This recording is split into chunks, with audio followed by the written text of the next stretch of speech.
ما علمتنا اللهم علمنا ما ينفعنا وزدنا علما يا مقلب القلوب ثبت قلوبنا على دينك. السلام عليكم ورحمة الله وبركاته. السلام ورحمة الله وبركاته. Alhamdulillah. MashaAllah, second year's got their first lesson of purification today, so I'm sure you all enjoyed it.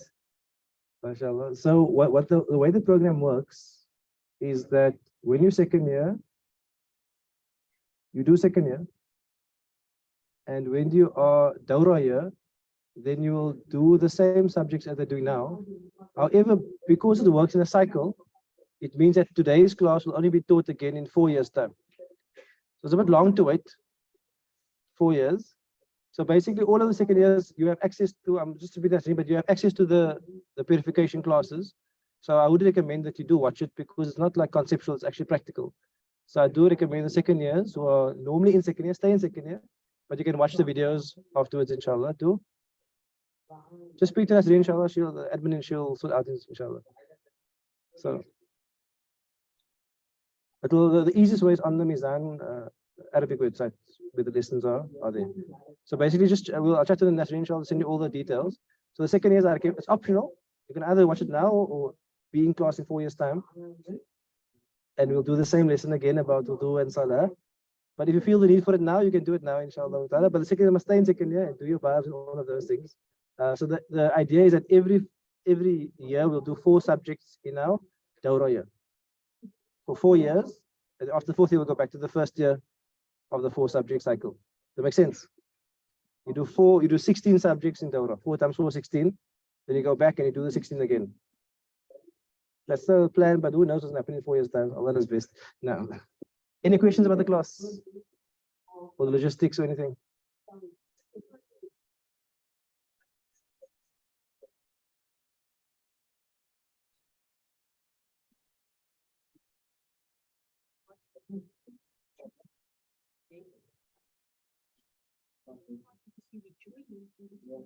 Yes. So what I'll do is I'll ask Nasreen to add you all to the second years, to the Dawrah years purification list and stuff. You understand? But I also answer it's optional, meaning what? If you don't want to and you undo second year, it's fine. Because I'm just keeping, so what I'm saying is second years, you're doing second year, but we'll add you to the purification classes.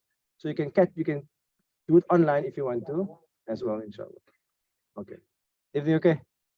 You'll get all the notes in and everything, inshallah. So this term we'll do fiqh, next term probably aqidah and then hadith. And so we'll rotate the subjects every term, inshallah. But I'm actually excited to have it going. I'm sure the class is enjoying Islamic studies, alhamdulillah.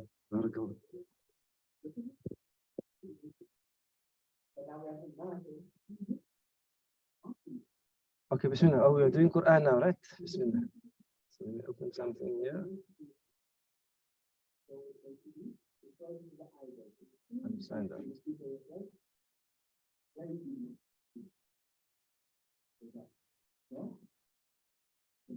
I mean, just maybe one comment on the fiqh, just for orientation. There's almost like an assumption for some reason amongst Muslims is that the harder things are, the more reward you get. Like the harder it is, the better it is. And that actually goes against the Prophet's actual hadith. The Prophet says, "Ma khuyyira Rasulullah sallallahu alaihi wasallam bayna amrayn illa ikhtara aysarahuma." That the Prophet didn't have a choice between 2 halal matters, except that he chose the easiest of the 2. Meaning what is that the prophetic way is there's halal and haram obviously, but where there's options, the Prophet used to encourage ease. So alhamdulillah, we at Mizan, and we all students of Malata rahimahullah. So our manhaj is one that we try to facilitate ease for the community and for people to practice Islam. And that manhaj is completely Islamic without compromises. It's not like a compromise thing now. Okay, I'm doing the Hanafi thing. It's not a compromise. It's all based on evidence and positions and scholarly opinions. So have faith in your teachers. They are chosen specifically for those sciences, and they can back up what they say. And what they're giving you is a very surface level, meaning what the discussion Mullah Yahya had now is a very long, deep discussion that will take many hours to unpack from a epistemological way. In other words, where does it come from? Why is the ikhtilaf? Why can I go to another madhab? Why the madhabs differ? It's like a long, long discussion. After 4 years, you'll have a better idea of it. But for now, have faith in your teachers. There's no compromise. And there's no idea that if things are hard, it's better. That's not, I don't know where that comes from. Where does it come from? Eh? Islam will make you suffer. Must suffer for your Islam. Like, where does it come from? Show me a hadith. Show me one hadith where the Prophet imposes hardship. Show me one hadith. Hadith is generally, the Prophet is simple, easy, different options. So Bismillah, inshallah. So trust your teachers, inshallah, and they have all the answers that you need. And if you don't have the answers, they'll find the answers. Alhamdulillah. Barakallah. So part of our mission is to present that legacy of Islam and not other legacies, inshallah. And if you do have some Hanafi Joburg students, you have a different scholarly legacy and you have different ulama, and that's your choice who you choose as your teachers. But it's different between the Shafis in Cape Town and the Hanafis in the urban Joburg. It's a different approach, a different methodology, and yeah. That's all I can say is different. Meaning what, if you have a teacher up north and they have a different thing, no, never leave your mother, but no, this, that. That's okay, that's your teacher, Bismillah, and you carry on with the teacher. And I'm saying if you're Mizan, you have your teachers, our position is based on evidence, based on our teacher's position, and the whole legacy of scholarship. So there's different approaches, different personalities, but everything that we do is evidence-based. Everything is evidence-based. Someone asked me once, is this the method of ease? I said, no, the method of evidence. That everything is evidence-based. Yeah, all positions are from there. And you're welcome to ask the teacher, especially after class, about what the evidence is, all of those things. No problem, inshallah. Okay, Bismillah. Any questions or anything? You guys okay? No. You're not from Cape Town, eh? Where are you from? Zambia. Zambia is so hardcore. Zambia, hardcore guys there. All 10 of them. All 10 of them very hardcore, mashallah. Alhamdulillah. Bismillah. So, أعوذ بالله من الشيطان الرجيم. We are doing Surah Balad. أعوذ بالله من الشيطان الرجيم. بسم الله الرحمن الرحيم. لا أقسم بهذا البلد. لا أقسم, I Allah, I take an oath بهذا البلد, by this city of Mecca. وأنت, and you, Muhammad sallallahu alayhi wa sallam, you are حل. Many meanings, but you are a resident, you are part of this city, you are settled in the city, and you have the right to defend the city when the time comes. And they are deeming it permissible for them to harm you in the city. وَوَالِدِ وَمَا وَلَدْ, and I, Allah, take an oath by walid, by a father, which is the father, Nabi Ibrahim alayhi salam. وَمَا وَلَدْ, and to those that he gave birth to of prophets and righteous offspring. And what is the complement of the oath, or the muqsamu alayhi? لَقَدْ خَلَقْنَا الْإِنسَانَ فِي كَبَدٍ. لَقَدْ, certainly, خَلَقْنَا, we, Allah, we have created al-insan.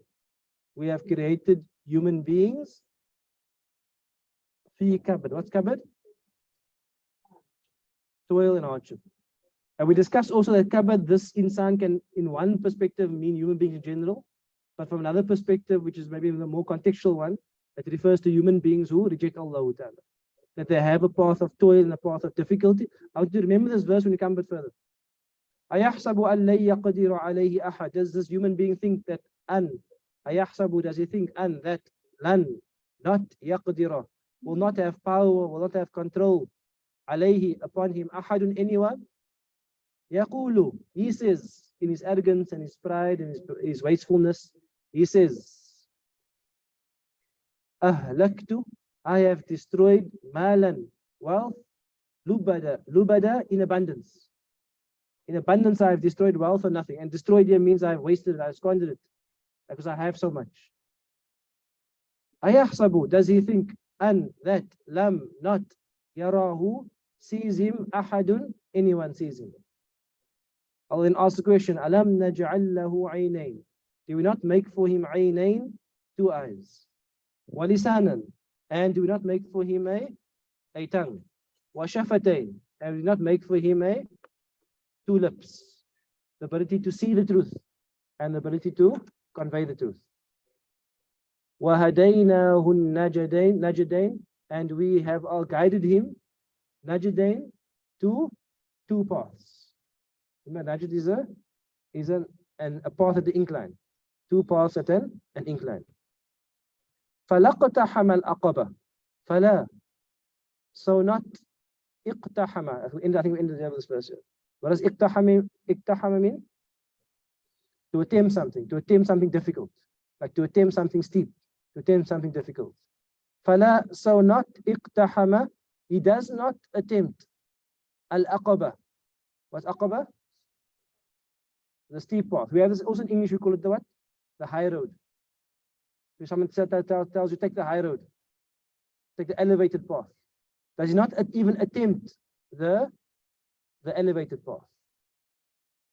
What's unusual about this is iqtahama is a madi or mudari.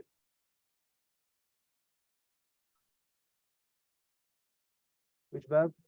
Ifta'ala. Ifta'ala yafta'ilu. So it's iqtahama yaqtahimu. Normally with a madi verb you don't add la. You always add ma. You say ma fa'ala, ma daraba, ma fataha. You don't say la fa'ala. Even say sounds strange. So you don't actually say ma, you actually say la. The ulama said there's two reasons la is used here. The first reason is because ma is often the negation of one thing, but la is the negation of multiple things. Meaning what? That the aqaba is actually not one thing. It's multiple things. Meaning what? It could be feeding the orphan, looking after the poor, could be many things. Could be the aqaba. Spreading the truth and so on. The other reason that la is also sometimes like used in dua as well. Like this person doesn't attempt the aqaba, it's almost like a dua against the person as well. So therefore the la is used instead of the ma.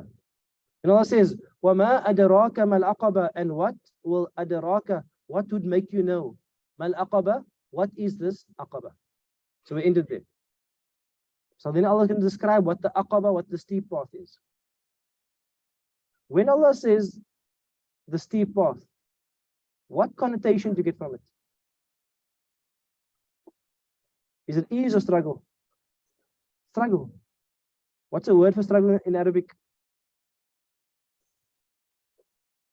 The word for struggle? Jihad.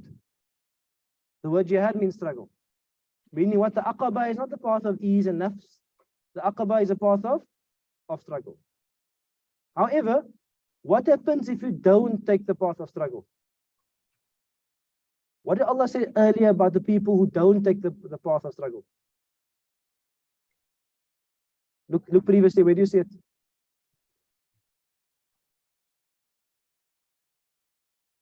لَقَدْ خَلَقْنَا الْإِنسَانَ فِي كَبَدٍ. What does kabad mean? Hardship to him.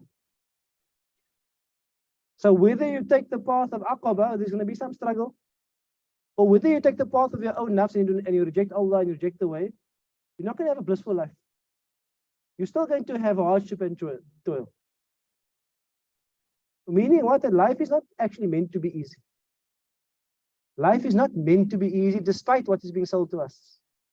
Life is not about instant gratification and things come easy. Life is about work. About work and struggle and struggling with yourself and working for your community. And even if you don't do that and you sit back and you watch Netflix all day, you're still going to struggle. You're going to struggle with yourself psychologically, emotionally. You're going to have a different type of kabad. So there's no easy way out. Because this is like sometimes a illusion being sold. Like we can give you the path of bliss. The aqaba is the path of bliss.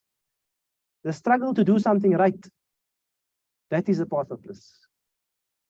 That feeling that you get, Ya Allah, I'm struggling, but I'm trying for your sake. That's the feeling of bliss. The helping someone else and it's hard, takes your money and your time and your effort. That's the path of bliss. And then that is the rewarded with the actual bliss, which is paradise. So I think this is an important point because people are selling ease. Just go on this site, post it here, and you'll have millions coming in every month. If it's so good, why are you telling us all about it? Why are you selling a course on how to do it? Just make the millions and go for it. People are always selling ease, selling fake ease. It doesn't exist. Because even if you get millions, what are you going to do? What are you going to do if you have millions? Imagine I get $1 million every month. What must I then do? Like, what are you going to do if you have $1 million every month? You drink coffee on the beach every day. And after 10 days, 20 days, 30 days, 100 days, oh, this is boring. You can only have so much leisure in your life until your life has meaningless, purposelessness. Life is about the Quran. Follow the Quran, you'll find this is like the formula to happiness. Like people are selling the formula on social media. We must sell this formula here. This is the formula. Allah says, Fakku raqaba. Fakku. Let's go to our dictionary. What do you translate Fakku as? It means to free. But Fakku also has some other connotations. I'll go to where's these lines.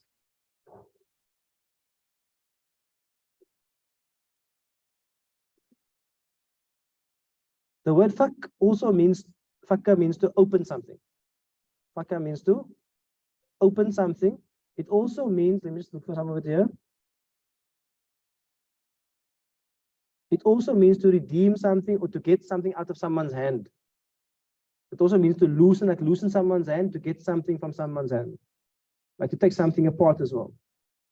Therefore, in Arabic, the word fakka actually means loose change. Loose change, you break it like break it in 200. That's fakka. You took something and you took it from someone, you broke it apart.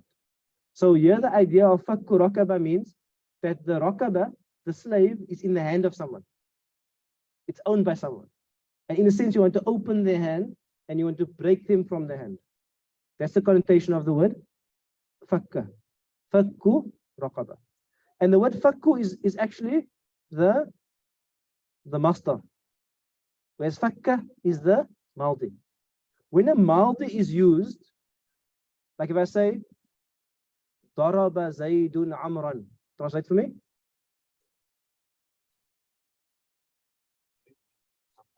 Zayd hit Amr. How many times did Zayd hit Amr? When I use a maldi, what's the assumption? The assumption of a maldi is often once. The assumption of a maldi is often once. But this fakku raqaba is actually the masdar. So how do you translate fakku raqaba? The masdar is ing, the name of the verb. The freeing of the slave. So when Allah says the freeing of a slave, is the connotation once or continuous? Continuous. You with me? Because Allah is using a masdar here, the implication is that it is something which is ongoing, you must keep doing. You mustn't just do it once and I'm done. Fakka raqaba, I'm done once, I'm done. It's fakku raqaba, it's the continuous freeing of a raqaba, of a slave. This surah Makki or Madani? Makki or Madani? What do Makki surahs normally don't have in? Don't have law in normally. But you can say Allah is encouraging you from now, from Makki surah until Surah Nur, Madani surah, to free the slave. Like from the beginning of Islam, this was one of the injunctions, even though there weren't many injunctions, many rules. So here it was to free a slave, to help someone who is trapped. Obviously, we don't have slavery in our time, but you can still understand it. We have like economic slavery. It's not fixed slavery, but it's still the idea of people being trapped.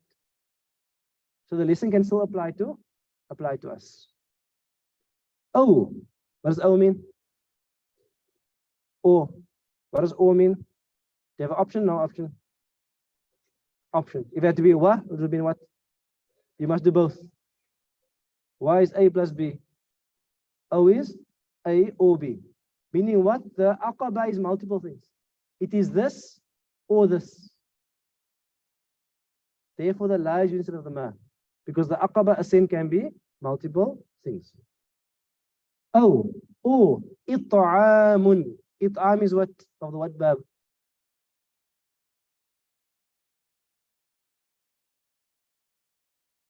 Eight have a tie. 7 has a nunin. 6 has a madin. 5 has a shaddain. 3 has a madin. It's the fourth bab. Al-Tu'ama, say to me, those who know it, not second years, other years. Al-Tu'ama yut'imu it'aman. It is the master. What's the quality of the fourth bab? What are you causing here? You're causing food. What does causing food mean? Feeding. But again, Allah didn't use the maldi. Allah says, oh, it'amun. Oh, feeding. Not to feed of once, but the continuous feeding. Remember, a masdar is not time-based. Maldi is time-based. Maldi is past container. Masdar is ongoing. That's an ism. How do you know it's an ism? One of the reasons is you can say is a tanween, sign of an ism. It's not time-based. Oh, feeding. Fee, causing food, feeding. Fee in yawmin, in a day that is the possessing masghaba. What does masghaba mean? You look it up? What do you guys find? You must enjoy the word, you must look it up. What did you find? If you look at saribaya, it means he was or became hungry or suffered hunger together with fatigue. So the connotation is what? Not normal hunger. It's hunger with what? Hunger with fatigue. Meaning what? Somebody is so hungry that it starts fatiguing them. They're basically malnourished. They're basically at the point of almost like at starvation, like dire poverty. So Allah says, oh, it'amun, or feeding, fi yawmin, in a day that doesn't mean literal day here, means a time. A time of that possesses what? The time possesses what? Masghaba. It possesses a time of what? Of feeding with, of hunger with fatigue. If people are so hungry that they become weakened, that is part of the aqaba.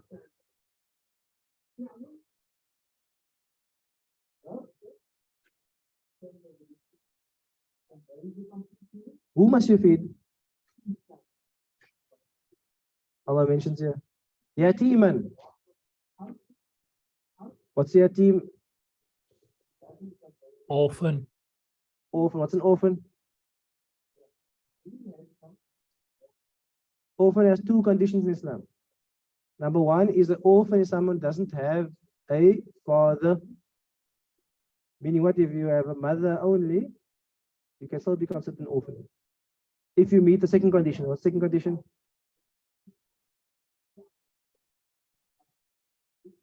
You must be not baligh. Meaning what? If you're 20, you have no mother, no father, you're not an orphan. You're a man, an woman. You're the orphan that needs handouts. A yatimia.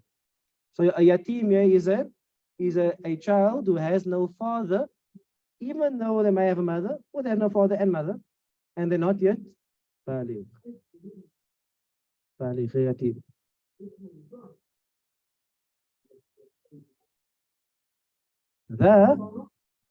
What does that mean again?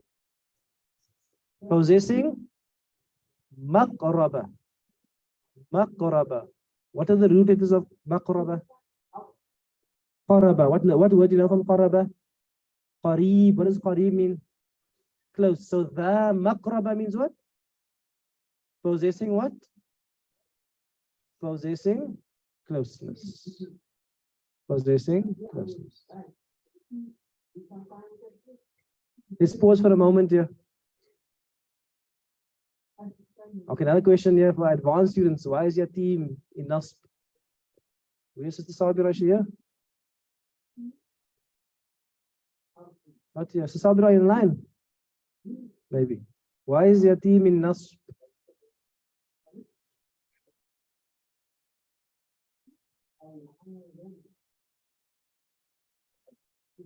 Because of it? No. Says Nuran, you have any idea? Because it's the object, the maf'ul. MashaAllah, it's the object. The answer is right, but the issue is the object of what? Of the feeding. The object of the feeding. MashaAllah, was it Sahaba? Yes, Malana. MashaAllah, how did you come to that answer? Because the feeding is the ism, not the fi'l. You're right, but I'm wondering how you came to the answer. When you normally think of a maf'ul bi, you think of a verb. Yes. You think of a verb. When you think of a maf'ul bi, you always think of a verb. The verb is cause to someone. A masdar can take the place of a verb. A masdar can take the place of a verb. So it'am is a masdar. It'am of who, the who, that who part can be the maf'ul bi for the masdar. Because the masdar can take the place of a verb. The feeding of yatim and an orphan, the maqraba, that possesses closeness. What does closeness mean? A relative, someone in your family, someone in your tribe. What's the lesson from this? Your charity begins, your sadaqah begins, your feeding begins with those around you. Relations of family. I find these verses quite profound in our time, because many homes, more than ever before, are led by single mothers. Many homes are led by single mothers. And often the case is that they actually have a father, but the father's AWOL. Meaning what? He doesn't come once a week, or he gives like a 500 rand a month, 1,000 rand a month. I don't know how you raise a child with 1,000 rand a month. And he moves on. Obviously, in a normal Islamic state, that father would be called and wealth would be taken from him. A bit like maintenance. Wealth would be taken from him and given to the mother, because the mother is taking care of the child. He has custody, but he must pay for it. So in a normal Islamic state, that will happen. And also to some degree in a Western state. Meaning what? You can take your child, the father for maintenance. I have no issue if mothers take the ex-husband to court to force him to pay. It's a duty. So I must use the court. If he doesn't want to pay, because he should be paying out of his duty to Allah Ta'ala. He's going to be judged. However, oftentimes, does it happen, not happen? Do the fathers pay often or not? It's almost like a rarity where you hear a divorced father paying for everything for his child. In fact, if you hear that, you say, no, that's a good man. You know, if you hear about the divorced father paying for his child's expenses, that's where he's the eye of a man. That's a good man. The marriage didn't work out, but the man is seeing to his responsibilities. But how often do you hear that? I'm trying to think of any now. Like if you think about it, like it's not often the case. Often the mother is working like an 8 to 5 job, and the child is baby care, and the mother must pay for this and buy the clothing and pay the school fees and pay for the feeding. That's often the case. So I feel that these ayat, although the person is not technically a yatim, in your family, if you have single mothers, I feel that you should, based on this ayat, you should prioritize your sadaqah towards them. In your families, if you have single mothers, maybe a nephew, a sister, a niece, and you know they're struggling, you should prioritize your sadaqah towards them. Why? Because they're qareeb for you, they're close to you. And they don't often have the financial support of a husband, and they're raising kids, and kids are expensive, life is expensive. You should prioritize your spending upon them based on this ayah. Yatim and the maqraba. So make a niyyah, inshallah. Think about people in your family who are single mothers. All of us have it. It's common now. Very, very common. So if they're struggling, make a niyyah now to help them even with something. Even if you buy them a grocery parcel or something, try to be part of this ayah, inshallah. Sometimes our good intentions don't get manifested. You must manifest them, inshallah. Must manifest them. Oh, or a miskeen. What's a miskeen? Someone who is poor. So what are the root letters of miskeen? Sakana, which means what? Sakana. Aina taskun, sukun, sakina. They all have the connotation of to be still. Why? Sukoon is when the sound stops, like ab. Not abba, abu, abi, ab. It stops. Sakina is when all your worries and your concerns stop, and you feel tranquility. Your maskan and taskun is where you stop and you live. You stop moving. So the word miskin is someone who has stopped in life. Stopped in life. Like we have the English saying like someone is stuck in poverty or they're trapped in poverty, which means they can't move out of it. You can't tell them to work because they have no education. There's no jobs available. They're stuck. Miskin. Sakana. They've become still in poverty. So when somebody is stuck in poverty, what can they do? Some people can't find a job. They can knock the whole day, they won't find no one will employ them. But they still have to eat and drink.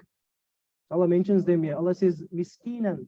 A miskin, someone who's stuck in poverty, the matraba. Possessing matraba. What do you get for matraba?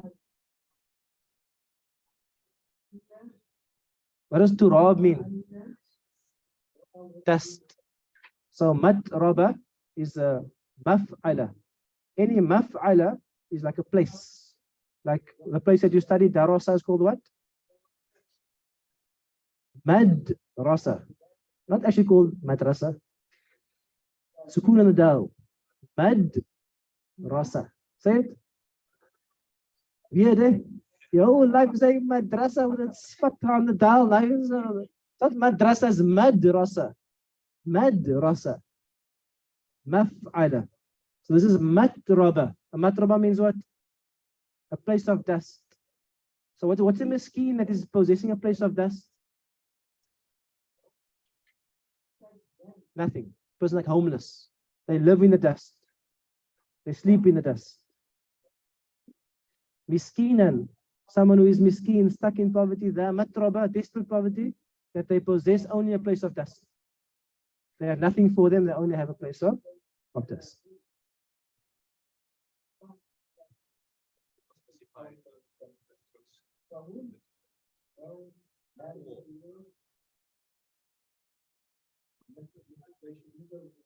So the question is, why does Allah specify a orphan that's close or a miskin? Because I think it's different situations.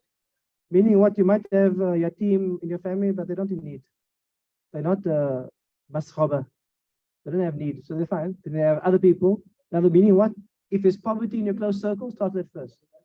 If there isn't poverty there, the other option is to go to the wider circle, find the homeless, the unemployed, those stuck in poverty, and help them. So they're always showing you there's multiple places for us to help.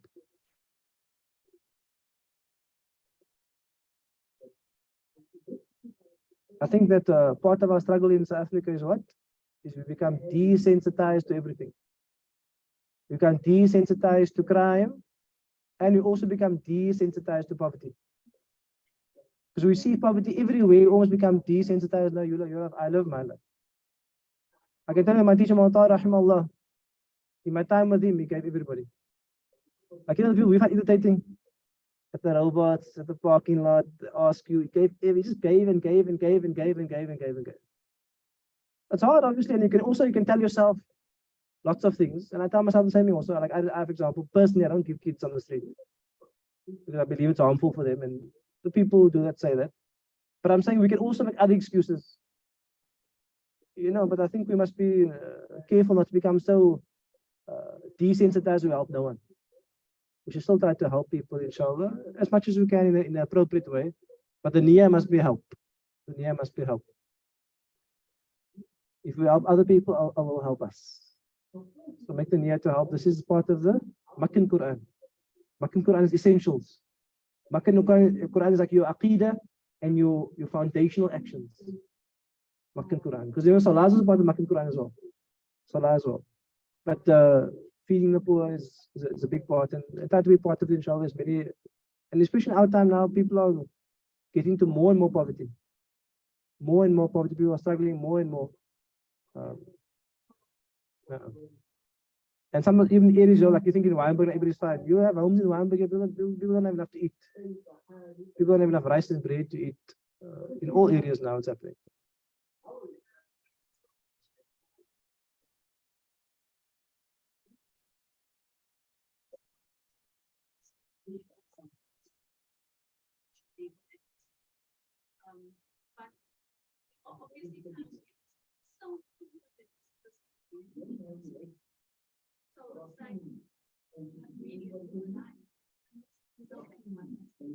I think there is a background answer to it for me.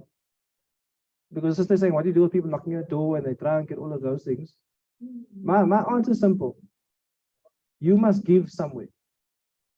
Either at your door or to a feeding scheme or you must give somewhere. I'm not saying it's always possible to give to everybody. Like if someone comes to my door at night, I won't give him because of safety of my family. I don't want people knocking at the door. They're not home, so I won't give someone at my door because of the safety of my family. But we must be part of giving somewhere. If you feel to give, okay, I'm not going to do the door thing because of safety or whatever the case, I'm going to give somewhere else. Because sometimes we make the excuse not to give here, but then we don't give anywhere else. I'm not going to give the car guard, I'm not going to give the guy on the corner, I'm not going to give the guy at my door. In the end, you're going to say, I'm not going to give anybody. So the answer is simple. Make sure that you're giving somewhere. Somewhere, at least. And that for me is a simple answer that you must remember. Obviously, there's practicalities for giving, so yeah. So obviously, like safety, you want like an old on you with that night at the robots, like it's dangerous. Like obviously, and there's practicalities, but you must give somewhere. Be part of giving somewhere, inshallah. Thumma. What does thumma mean? Then. I'll come back to thumma now. Kana. Kana means when someone has been. Someone has been. Like then to be. Even though this passing, I'll translate it as like a must up. Min alladhina. Min. Then to be from alladhina. Those that amanu. Those that believe. If you pause there. Allah is saying what? What is this list about? What's the name of this list? This is the Aqaba list. You can brand it like that also. Social media, Aqaba list. This be Aqaba Muslims, whatever people like brands and all this slogans and stuff. There's a Quran slogan for you. This be the Aqaba Muslims. No copyright, you can have it inshallah. Allah gave free license 1,500 years ago. No. Aqaba. So the list is Aqaba. What is mentioned first in Aqaba? Is to free a slave. What's mentioned next? To feed someone. Then Allah mentions thumma. The thumma can, what does thumma normally mean? Then in terms of time. Time. This thumma here can mean not time. Meaning what? Then to be part of the Aqaba. Almost like the then, which is like the final condition. Is kana min alladhina amanu. That you are from those that believe. Meaning what? It's not Aqaba to feed someone and to free the slave and not to believe in Allah. You with me? The thumma is saying like Aqaba is this, thumma, then in terms of rank.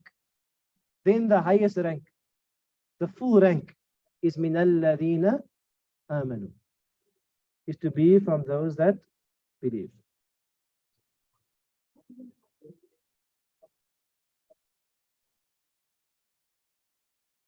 No, I haven't read that off state now. The other way that thumma means in terms of time, which is interesting, is that what if you are good before you embrace Islam?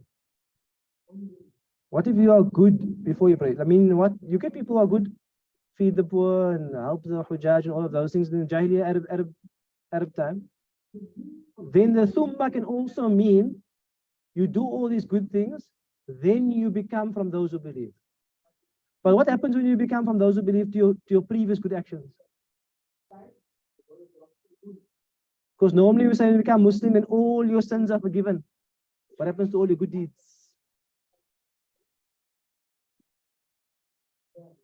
Understand the question? All your good deeds. The Prophet ﷺ says, Aslamta ala ma salafa min khairin. Because a man came to the Prophet and asked him, what happened about all of these things I did before? He says, Aslamta, you have become Muslim ala, upon, with, ma salafa min khairin. About whatever good has passed. Meaning what? You carry all your good into Islam. It's a bit like Hajj. When you go on Hajj and they say you come back like what? كَيَوْمِ وَلَدَتْهُ أُمُّهُ. Like the day your mother gave birth to you. Not 100% the same. What's the same as the day your mother gave birth to you? You were sinless. But what about your good deeds before Hajj? You still keep those. Meaning what? Your sins are wiped, yes, like your mother gave birth to you. But unlike your mother giving birth to you, you don't come with a blank. You come with all the good of the past. So you can see the Thumma there. Because the Thumma remembers Makki Quran, encouraging people to embrace Islam. Encourage them, say, you're doing this thing, Thumma kana min alladhina amanu. I want to just read this two hadith, which are maybe like uncomfortable for us because we do these things. But good to read the hadith. Prophet says here, Sharru ta'ami, the worst of food and feeding people, listen carefully, is ta'amul walima, is the food of a banquet. Like you prepare a banquet. Yamna'ha man ya'ti, you prepare a banquet, and who comes to the banquet? Like poor people seeing you're preparing some food. Then the poor people that want to come, you stop them from coming. وَيُدْعَى إِلَيْهَا مَنْ يَأْبَاهَا, and you invite those who don't actually want to come. You prepare a banquet, and the people who are poor around you come to it. You say, no, you're not allowed to come here. And then you invite those who actually don't want to come. Meaning what? Okay, let's go. They invited us. Because they have, why? Because people who prepare banquets will invite those on the same social level. Meaning what? You prepare a banquet only for the wealthy. Another hadith. Sharru ta'am, the worst of food or the worst of feeding is ta'amul walima, is the ta'am of a banquet. Yud'a ilayhi shab'an wa yuhbasu anhu al-ja'i, that you invite to it those who are full and you prevent those who are hungry. The worst is to have a banquet, you invite people who are full and overfed, and you prevent the poor. Okay. It's a bit uncomfortable because that works. We live in social circles. You have a nice braai, a nice party. You spend 2,000 or 3,000 rand and invite people who are full. I understand we live in social circles. The hadith is to make us aware that make part of your social circle and give to the poor. You're going to have a braai, give 1/5. We're going to give some lamb chops and some chicken to the poor also. So we don't become exclusive social circles all the time. These hadiths are important for us because Islam is the faith of what? Of reaching across the social divide. Islam is not communist. Meaning what? Islam doesn't aim to erase social divides. Islam doesn't want to have a world where there's no rich and poor. If there's no rich and poor, how will the rich be wealthy and how will the poor have sabr? Islam recognizes those divides. But Islam says, don't confine yourself to your social circle. The job of the rich is to what? Of the wealthy is to give and be grateful. The job of the poor is not to desire what the wealthy have, but to have sabr upon their condition. This is where we're at in Islam. And therefore the hadith is about the sharru ta'am ta'amul walima. That type of banquets. Make the niyyah, inshallah, start the change. Because sometimes the wealthy, not in Cape Town so much because we're much poorer. But up north, they have such extravagance that people would easily spend R1 million for a wedding. And sometimes people have like strange customs where after the wedding, they will throw the food away instead of giving to the poor. If such a custom exists, it's not an Islamic custom. The custom is against the hadith completely. To have the most extravagant event and not even to give the poor from the event. It's not the way of Islam. So we're not saying you can't have an event. You can have a braai, you can have whatever you want to, but be careful of getting on the habit. Just move in your social circle all the time. Try to expand, give. You're not going to realistically invite the guy from the street corner into your house. Maybe you do, mashallah, but you're not going to do it, but at least send him something. At least reach out a little bit. Reach out a bit more. This is what is being called from us. But I'm up. The video isn't?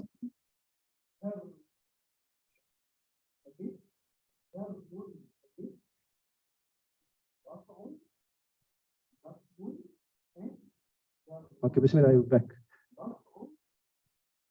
So this is the important hadith. Alhamdulillah. One of the things I started actually from a group of Mizan students started actually because of Mizan was Inlight Foundation. The Inlight Foundation was started actually because the niyyah was that even our institutes mustn't become like middle class institutes. You know, only the southern suburbs come here. Because there's a whole world of Muslims. And so the Inlight Foundation was started actually make dua for Alhamdulillah, we're supporting many madrasas and hundreds of students. But the actual intention was also to connect us to those who are less fortunate. Physically, not by EFT, physically to visit, sit with them for a meal, connect with them.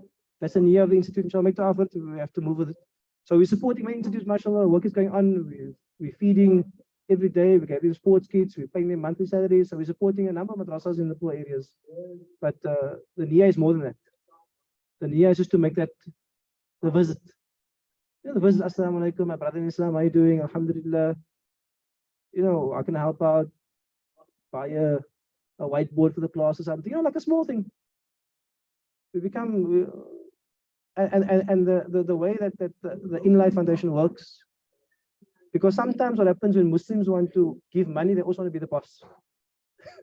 Like I give you money, so you work for me. So Inlight works like this. We come to a madrasa in the poor area township, we say, we're here to support you. How can we help you?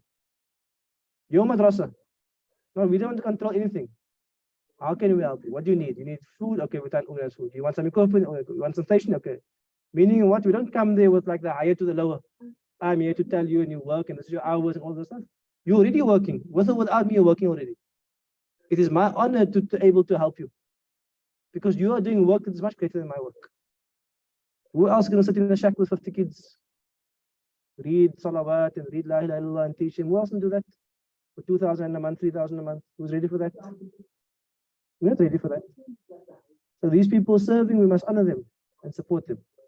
So this is the approach, inshallah. So hold me to it, inshallah. I must create those bonds where we go visit them, visit the madaris. We're taking more now in Tafel, we're taking some more in many of the poor areas, just to create those links. Because what happens is many of us come from poor areas. Then we get nice degrees and jobs, we move out. And it becomes like a forgotten world. Once upon a time you were living there, in the flats, in the hard life. But now you're in the good life, forget about that life.